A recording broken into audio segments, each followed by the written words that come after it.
physical stuff, really. All it is when pain, there's a lot of pain involved in a birth, or there can be for the baby. And John Travolta has broken his silence on Scientology. It's just over a week after that HBO documentary Going Clear came out. It accused the church of blackmailing Travolta. It's alternatives that one has to be aware of, meaning that if one is educated on all the possibilities. At 71, John Travolta's story has turned from Hollywood dream to haunting tragedy. Once the charming star of Grease is now surrounded by loss, controversy, and rumors that refuse to die. Yes, he is a superstar of the big screen. He starred in a new movie, Got Him. Behind the fame and forced smiles, Travolta's life has become a heartbreaking reminder that even Hollywood's brightest stars can face the darkest pain. He said to me once, he said, because Mom passed away, I'm afraid you're going. So what actually happened to him? Let's find out. John Travolta is the kind of actor who seems to have captured every generation's attention, especially since for decades, he's been the guy many people's moms had a crush on. A true movie star blessed with good looks and undeniable talent, Travolta rose to massive fame in the 1970s. His career, however, took a sharp downturn in the 1980s before being revived by Quentin Tarantino's Pulp Fiction in the 1990s. Since then, his journey in Hollywood has been a series of highs and lows, a real roller coaster ride. Audiences would go see the film. They didn't quite know everything yet, so they're feeling, oh, John Travolta's in this. Oh, I haven't seen him in a while. And they go, okay, and now it's time for this twist contest. And then they go up there, and then he takes off his shoes. And then all of a sudden, all throughout the audience of a packed theater, you had this little realization like, oh my God. Fans remain fascinated by him, not just for his performances, but also for his long-standing and often controversial association with the Church of Scientology. So let's step onto that disco floor and take a closer look at what really happened to John Travolta. John Travolta's career plays out like a Hollywood version of A Tale of Two Cities, the best of times and the absolute worst. He's danced with greatness, no doubt. Pulp Fiction, a cultural reset. Get Shorty, Slick and Sharp, Saturday Night Fever. It didn't just define the disco era, it was the disco era. And Grease? Iconic, sure, as long as you don't look too hard at the lyrics or the storyline. But the funniest thing about Europe is? What? It's the little differences. But for every high, Travolta's had a face plant that made audiences go, wait, what was he thinking? Forget Battlefield Earth. That one's too easy. Let's talk about Staying Alive, the Saturday Night Fever sequel, so bad it made history as Rotten Tomatoes' first ever 0%. That's not a flop. That's a cinematic crime. Travolta's filmography is basically a roller coaster designed by a madman, thrilling on the way up, horrifying on the way down. And if you think that chaos ends when the cameras stop rolling, think again. His off-screen life has been even wilder. Tragedies, scandals, losses so painful they sound like Hollywood fiction. Except they're all real, and they've followed him like a curse. Moment you can remember where you were brought back to earth? All the time. I mean, you name it. I remember one day feeling kind of down about it. John Travolta's childhood looked picture perfect from the outside. Loving parents, supportive siblings, and a home that encouraged creativity. But according to Wensley Clarkson's John Travolta, back in character, that perfect upbringing came with a dark twist. Travolta wasn't raised. He was cushioned. His parents' constant protection left him spoiled, fragile, and completely unprepared for the real world. When he stepped into school life, that bubble burst hard. Clarkson paints a picture of a teenage Travolta who was painfully shy, socially awkward, and glued to his mother's side. He wasn't the type to toss a football after class. He was the kid spinning Broadway records while everyone else was sneaking beers. I'd play a Broadway musical record instead of running to do my homework, Travolta once admitted. That made me different from my peers. Different, yes. And teenagers aren't known for handling different kindly. That I was going to be quite full of myself and decided that I was going to celebrate and go driving. And I put that recording from the Lelouch film out. Travolta was mocked, bullied, and ridiculed until he'd come home in tears. His peers saw a misfit. His teachers saw a problem child. Suspensions piled up. Anxiety took over, and his isolation deepened. Clarkson bluntly wrote that Travolta couldn't cope with anything or anyone in the outside world. It's the kind of emotional cage that might make a performer, but break a person. And when it came to love, that same fragility followed him. At 13, he met his first girlfriend, Denise Worms, his first real connection beyond family. Their 5-year romance was innocent, sweet, and doomed. As his acting career began to take off, distance tore them apart. When Denise called to end things, his sister Ellen remembered how devastated he was. So shattered that he flew home from Chicago mid-production to try and fix it.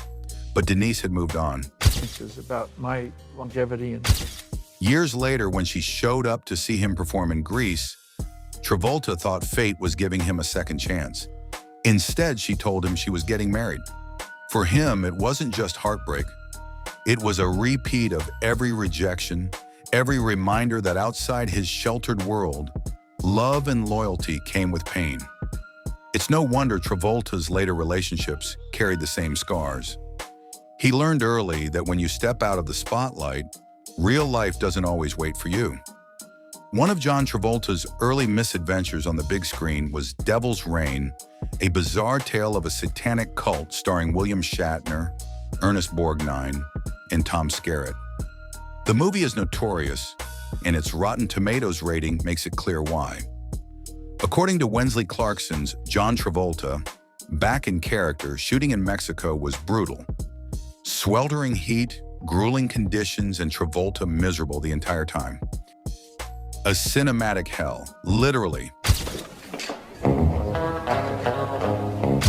Amid the chaos of his early career, love struck in the most unlikely way. While filming The Boy in the Plastic Bubble, Travolta hit it off with Diana Hyland. Yes, she played his mother. Age didn't matter. The connection was real, and they began a relationship despite an 18-year gap. Hyland had her own rising career with 8 is Enough, while Travolta was becoming a heartthrob on Welcome Back, Kotter. In a rare show of vulnerability, he confided in his sister Ellen, "If I go into this relationship, I'm going in all the way. I'm just so scared. I don't want to be hurt again." And hurt he was. Hyland was battling breast cancer, having already undergone a partial mastectomy. Travolta's career was skyrocketing, and they began planning a future. Marriage, children, the works. Then came Saturday Night Fever. In the middle of filming, he flew back to LA, walked through the garden with her, and she was gone the next day. Travolta told people, "I felt the breath go out of her." It's interesting because before I had anyone die on me, I was like so into, like in the film world, I was, oh, give me a Bergman film, give me Last Tango in Paris, give me something where I can look. He later described those weeks as the hardest 10 weeks of my life. Even years later, he admitted in an interview with the Daily Beast that the grief had seeped into his performance in Saturday Night Fever. In a scene where his character is kissed on the cheek, he broke down. The tenderness of the moment unearthed a raw grief he hadn't realized he was carrying. Tragedy, it seems, often shadows triumph in Travolta's story. Diana Hyland's death in March 1977 shattered John Travolta, but heartbreak wasn't done with him yet. Just a year later, he would face another loss that cut even deeper. According to Wensley Clarkson's John Travolta, back in character, his mother Helen had been quietly battling cancer, and the family chose not to tell him. While he was grieving Diana and filming Saturday Night Fever, his mother already knew her own time was running out. Travolta didn't find out until it was too late. It's interesting because before I had anyone die on me, I was like so into, like in the film world, I was, oh, give me a Bergman film, give me Last Tango in Paris, give me something where I can look. Helen Travolta passed away in December 1978, and for John, it was like losing his anchor. He began to unravel, skipping interviews, backing out of projects, even walking away from American Gigolo, a role that eventually went to Richard Gere and launched his career. Travolta later admitted, "I had a real dichotomy in which I had great success, and at the same time, great sorrow and tragedy." His fame didn't make the pain easier.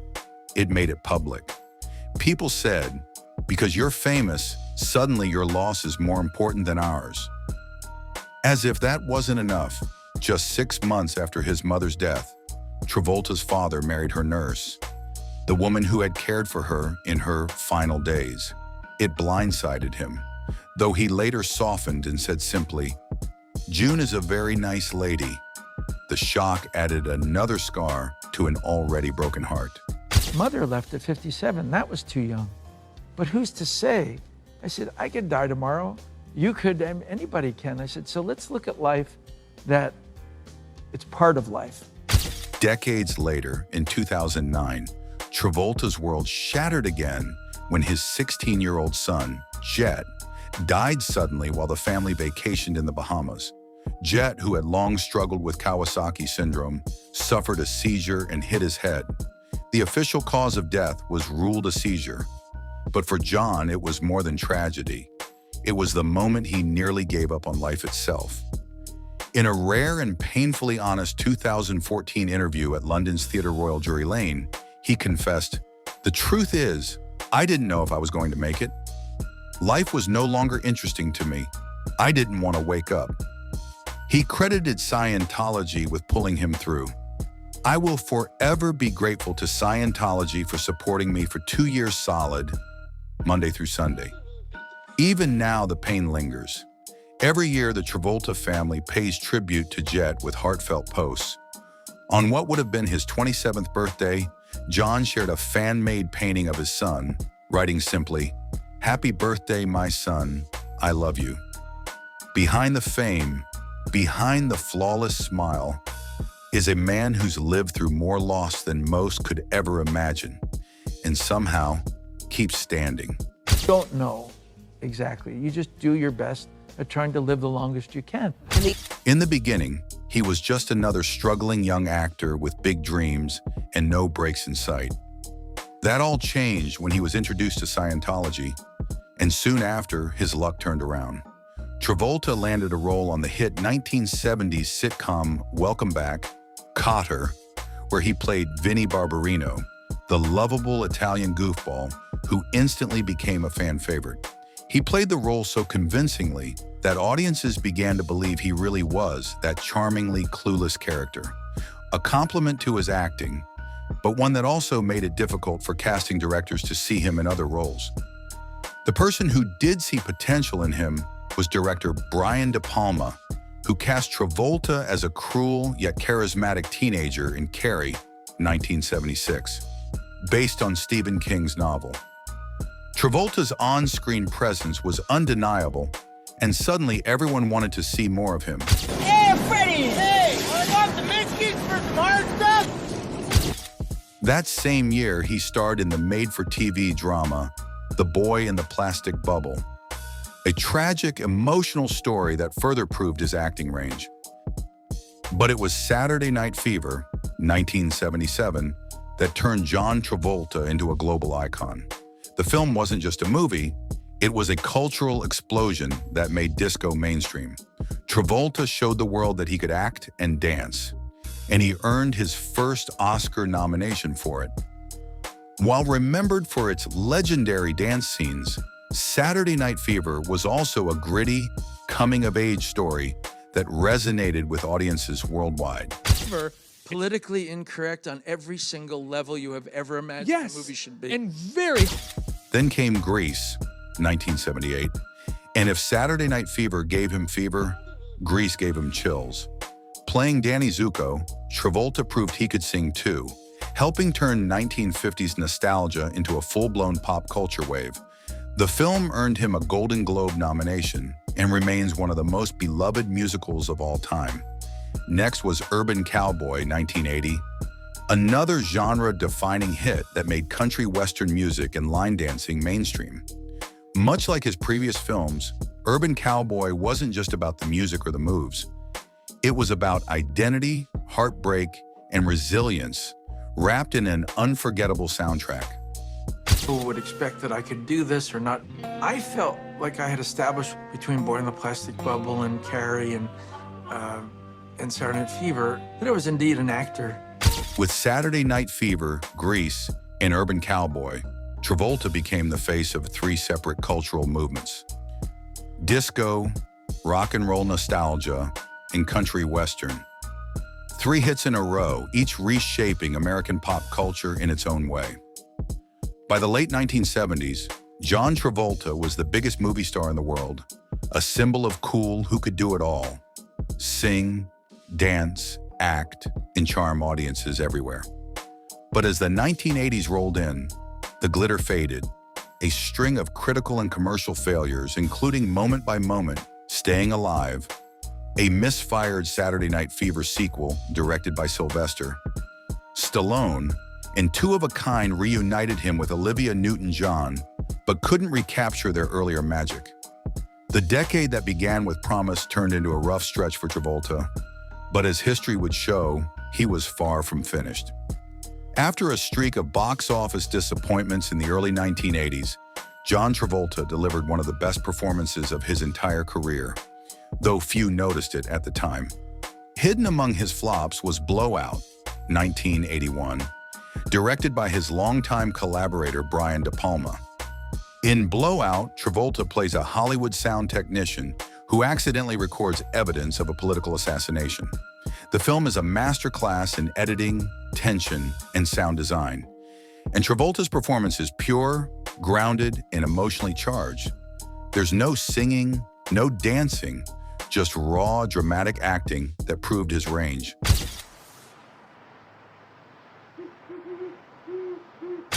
Interestingly, Travolta was reportedly suffering from insomnia during filming, and he channeled that exhaustion and unease into his performance. The result was hauntingly real, a reminder of how deeply he could tap into his own pain to serve a role. Although Blowout wasn't a commercial success at the time, it would later earn critical acclaim and catch the attention of a young Quentin Tarantino, who never forgot that performance. Still, despite its brilliance, Blowout was buried under the weight of Travolta's other poorly received projects from that decade. But for many film historians, it remains the standout gem of his 1980s career. A film so strong it almost redeems the entire decade on its own. Known as saying that Blowout is one of my favorite movies. Oh, you used to talk about that back in the day endlessly. Yeah, no, I love Blowout, and of the movie Brats. Then came the comeback spark. In 1989, Travolta returned to the mainstream with Look Who's Talking, his first major hit in years. The comedy, featuring Bruce Willis as the voice of a talking baby and Kirstie Alley as the mother, became an unexpected box office smash. Travolta's easy charm and playful chemistry with Alley reminded audiences why they'd fallen in love with him in the first place. The success led to a sequel, Look Who's Talking 2, 1990, introducing a baby girl voiced by Roseanne Barr. While the reviews were mixed, the film's lighthearted humor and family-friendly appeal proved that Travolta still had the charisma to connect with audiences. Even after years of setbacks, Blowout showed his depth as an actor. Look Who's Talking reminded the world of his warmth and charm. Together, they marked the turning point that would set the stage for Travolta's next and most surprising comeback. By the early 1990s, the Look Who's Talking franchise had become the only thing keeping John Travolta's career afloat. And even that grip was slipping. After two successful installments, Travolta returned for a third film, Look Who's Talking Now, 1993. This time, the concept took an even quirkier turn. Instead of talking babies, the dogs were the ones doing the talking. It was part Christmas movie. You said you were artificially inseminated. I was, but I never make that big. Part family comedy and part holiday adventure. complete with Travolta's character fighting wolves alongside a dog voiced by Danny DeVito. The film even ended with Santa Claus showing up to deliver a heartwarming holiday message about the true meaning of Christmas. Unfortunately, this third installment didn't land the same way the earlier films did. Critics panned it. Look Who's Talking Now currently holds a 0% rating on Rotten Tomatoes, and audiences quickly moved on. For many, it seemed like Travolta's career was finally over. His box office charm had faded, and Hollywood appeared to have given up on him. But just when everyone thought John Travolta's career was dead, fate and Quentin Tarantino intervened. In 1994, Tarantino cast Travolta as hitman Vincent Vega in Pulp Fiction, and what followed was one of the greatest comebacks in Hollywood history. Travolta's smooth, effortlessly cool performance became iconic, from his philosophical banter about French burgers to that unforgettable dance scene with Uma Thurman. Can I get the other letters or what? No. Why not? Because I don't want to get involved. The role earned him his second Academy Award nomination, and suddenly the man once dismissed as a washed-up star was back on top of the world. What made it even more remarkable was that some of the biggest actors in Hollywood, including Daniel Day-Lewis, had reportedly been considered for the role. But in the end, it was Travolta who owned it completely. With Pulp Fiction, he didn't just revive his career, he redefined it. Travolta became the ultimate Hollywood underdog success story. The fallen star who rose again through sheer talent and the vision of a daring filmmaker.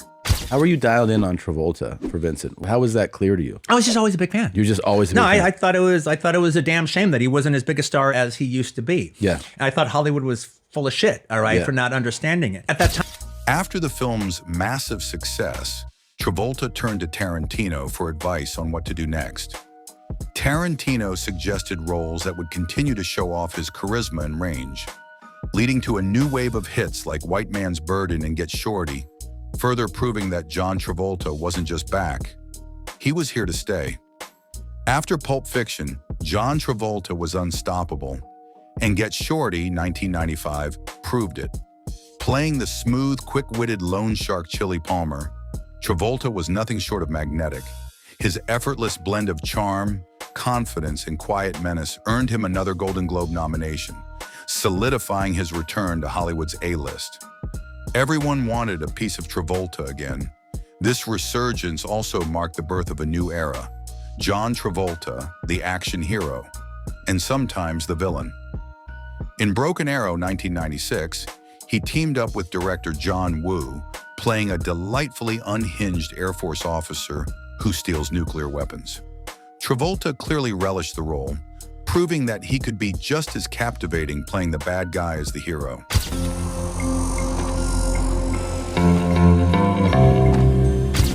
That same year, he explored his softer side with Phenomenon and Michael. In Phenomenon, he played a small-town man who mysteriously gains extraordinary intelligence and telekinetic powers, while in Michael, he portrayed a mischievous, chain-smoking angel sent to Earth. Though critics were divided, audiences loved his warmth and charisma, and these films reminded everyone of the likable, emotionally grounded Travolta they first fell in love with. Then came Face Off, 1997, the explosive, genre-defining action film that blew audiences away. Reuniting with John Woo, Travolta starred opposite Nicolas Cage in one of the most ambitious and over-the-top thrillers ever made. The two actors famously studied each other's mannerisms to convincingly swap identities, and the result was electrifying. Travolta proved once again that he could anchor a blockbuster, whether as a hero, a villain, or in this case, both. This is not where it's supposed to be. It's right down there, Mr. By this point, Travolta was one of Hollywood's most bankable stars, commanding $20 million per film. He followed Face Off with Mad City, 1997, a media-driven thriller that underperformed, and She's So Lovely, 1997, a smaller character piece that showed his dramatic depth.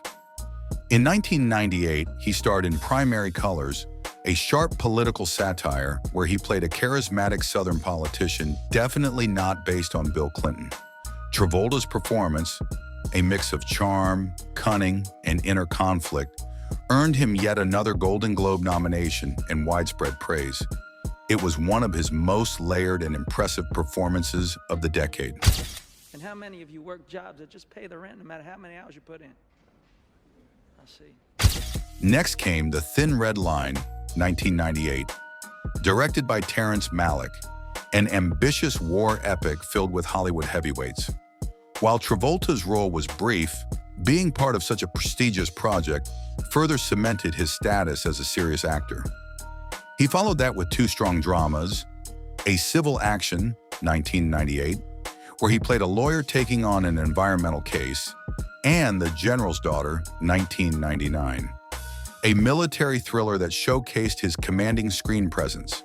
Both films performed well, signaling yet another mini comeback for Travolta as the 1990s drew to a close.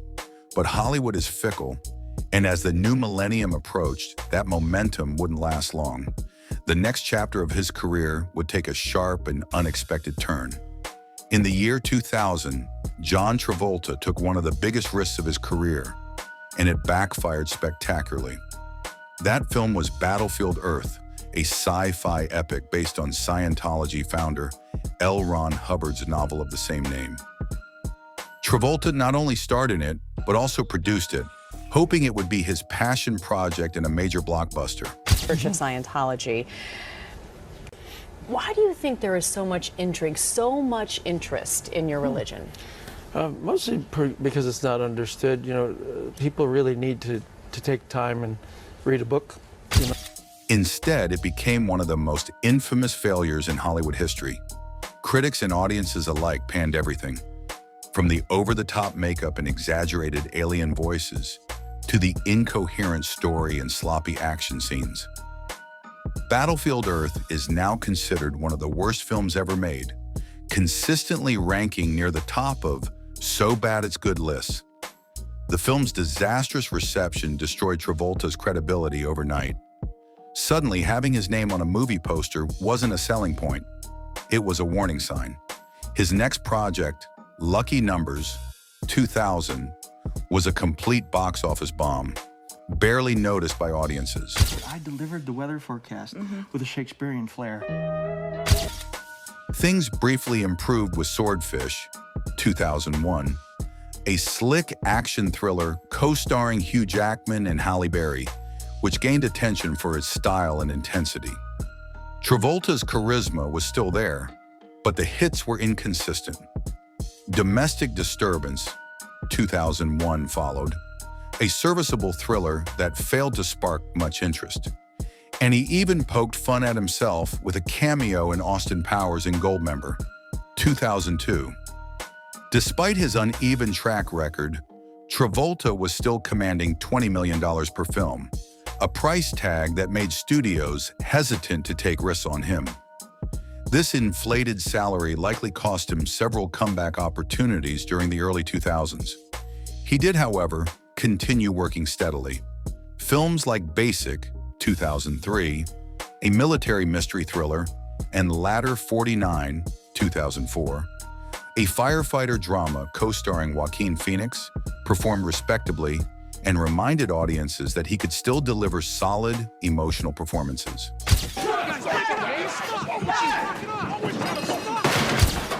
That same year, Travolta joined the comic book trend with The Punisher, 2004. Not the modern Marvel version, but an earlier adaptation where he played the villain, Howard Saint. Once again, he leaned into his dark side, though the film was met with harsh reviews and modest box office results. Then came a more personal project, A Love Song for Bobby Long, 2004.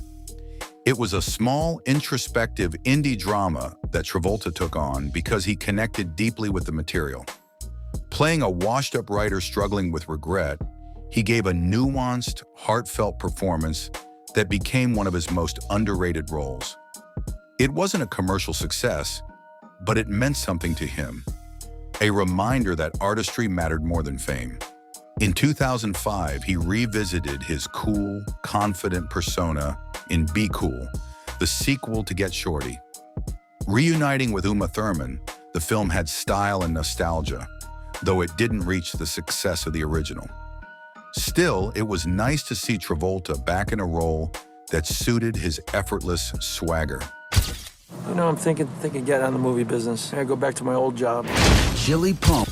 Then came Wild Hogs, 2007, a lighthearted biker comedy featuring Tim Allen, Martin Lawrence, and William H. Macy.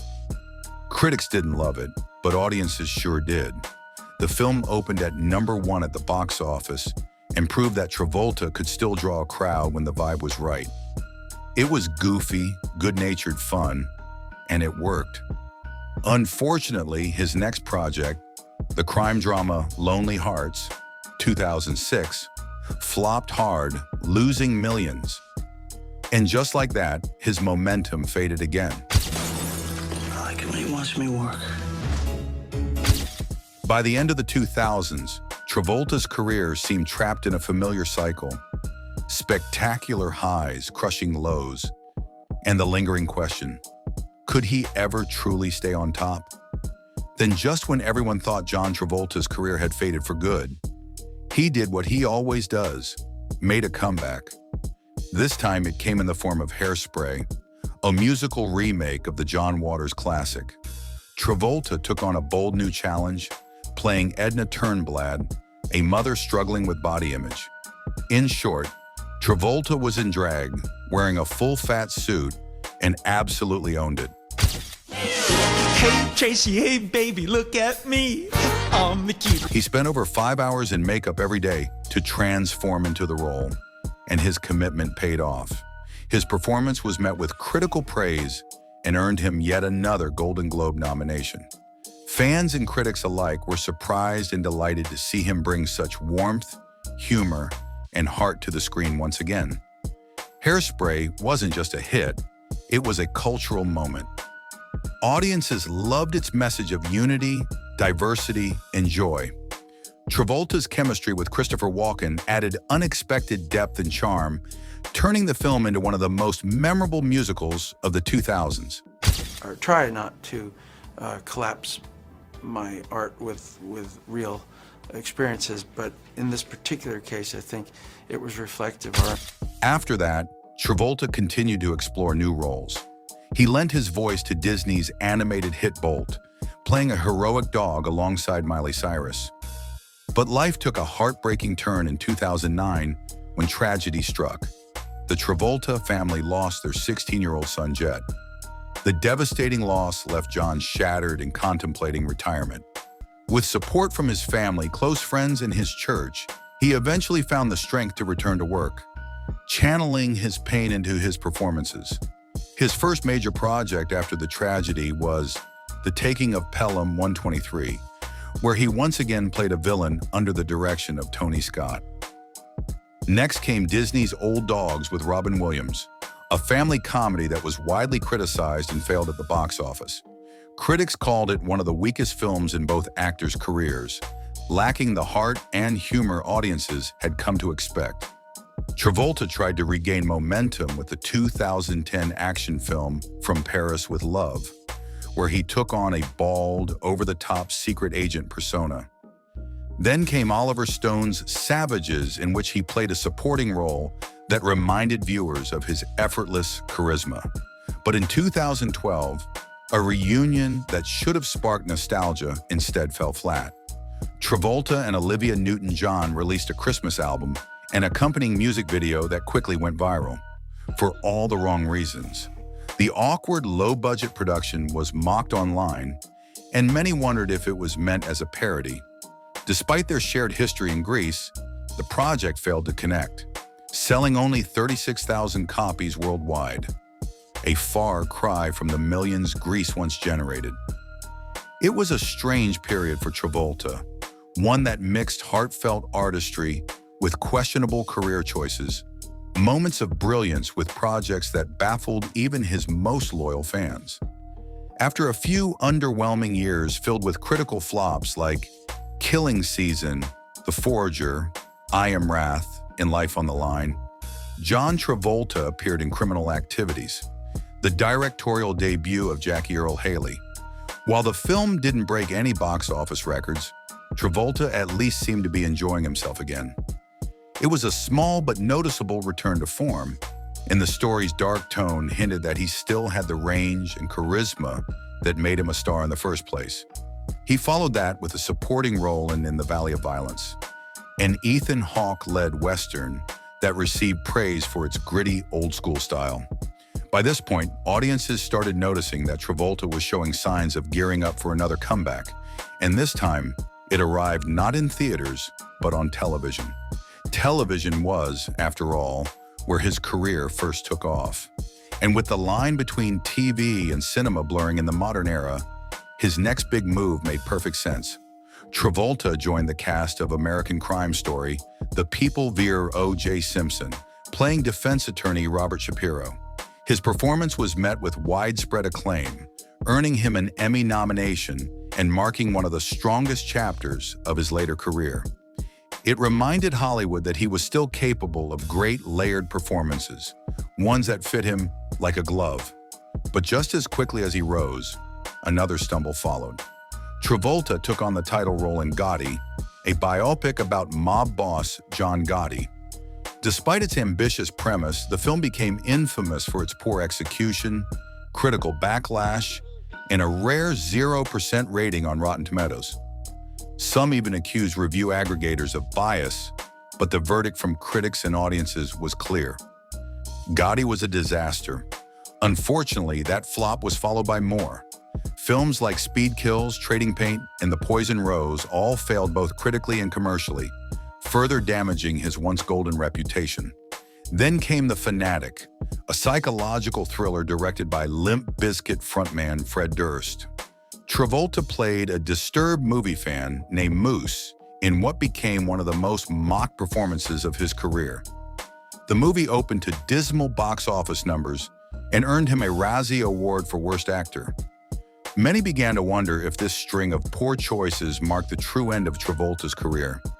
Yet others pointed to something deeper, the controversy surrounding his personal beliefs. Travolta's decades-long association with the Church of Scientology has often been viewed as both a source of strength and a shadow over his image. For some fans, it's irrelevant. They just want to see him act. But for others, it's a sticking point that colors their perception of his entire career. Advice. You could read New Slant on Life, you could read Dianetics, and I think if you really read it, you'll understand it, but unless you do, you'll speculate. And I think that's... Beyond religion, Travolta has also faced personal controversies, from awkward public moments to allegations of inappropriate behavior. Though some incidents were clarified or dismissed, like the widely publicized kiss with Scarlett Johansson at the Oscars, such moments still fed into the public's fascination and discomfort with his off-screen persona. Despite it all, there's something undeniably magnetic about John Travolta. He carries a kind of eccentric charm, a mix of movie star glamour and spiritual mystique. He's claimed to have an ability to control energy, space, time, and matter, a belief that sounds straight out of one of his films. Whether that's true or not, what is true is that Travolta continues to defy expectations. His story has been one of dazzling highs, painful lows, and endless reinvention. A Hollywood odyssey that refuses to end. John, I mean, this is a huge shift from the image we've had of you over the years. You've always been so loyal, so supportive. What made you finally speak out? Because I can't live in denial anymore. John Travolta's career has been marked by both triumph and controversy. Beyond his many on-screen successes, he's faced allegations that drew significant media attention. It wasn't only stories involving women. Two male massage therapists also accused the actor of sexual misconduct during private sessions. Travolta and his attorneys firmly denied the claims, calling them absurd and fictional, and the lawsuits were eventually dropped. Still, even when dismissed, such allegations tend to leave a shadow, prompting questions about whether they hurt his career or if his career had already been struggling before the scandal surfaced. Industry observers have long noted that in Hollywood, reputation is everything. Regardless of courtroom outcomes, the real impact of such controversies often lies in how they affect public perception. For Travolta, though, hope for another comeback has always lingered. Fans have seen him rebound time and again, from Saturday Night Fever to Pulp Fiction, from box office slumps to career revivals. Every decade or so, he seems to return with a performance that reminds audiences why he became a star in the first place. I'm like eternally 21. And he said, okay, do you remember 30 years ago? This is what he said to me. I said, yes. He said, does 30 years ago seem like a long time? I said, yeah. Even if another big comeback never happens, Travolta's legacy in Hollywood remains secure. His body of work, filled with classics like Grease, Urban Cowboy, and Face Off, has already earned him a permanent place in entertainment history. At this stage, debates over whether his films are good or bad almost miss the point. To many fans, a John Travolta movie is simply that. A John Travolta movie defined by his unique charm, presence, and unmistakable flair. Despite scandals, missteps, and a fair share of critically panned projects, Travolta's impact endures. Slowed down, perhaps, but never stopped. His career, like his persona, continues to leave a mark on Hollywood's story. For better or worse, John Travolta stands as a symbol of resilience, reinvention, and lasting stardom. And that is what happened to John Travolta. That's it for today. See you in the next video. Until then, goodbye.